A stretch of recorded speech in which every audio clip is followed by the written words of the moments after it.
Nag-change oil ako ng motor ko. Yan.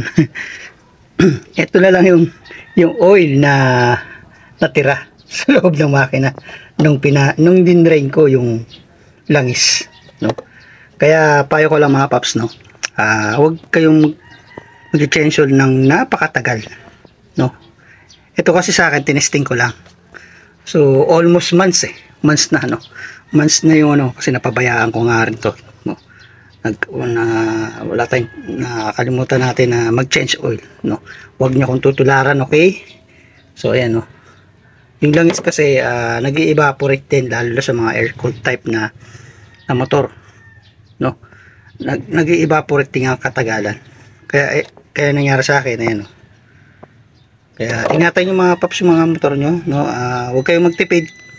Huwag kayong magtipid sa change oil, no. Kung kaya nyo mag-change oil ng 1,000 or 1,500 o hanggang 2,000 o pinaka-maximum na 3,000, no. Pero hanggat maaari, huwag nyo paabutin sa 3,000 hanggat maaari. Mura lang naman ang oil.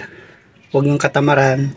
Kasi yung katamaran na yan, dyan nahantong yung pagkasira ng makina ng motor nyo.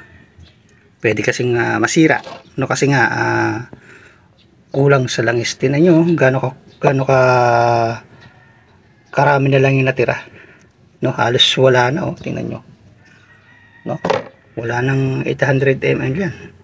Napakadelikado sa isang makina kapag wala nang langis, no. Wala na sa level wala na sa tamang level yung langis.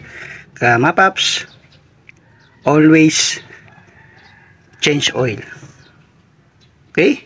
Huwag magtipid. Tips lang para maiwasan yung pagkasira ng mga motor nyo. Salamat, peace out, bye bye.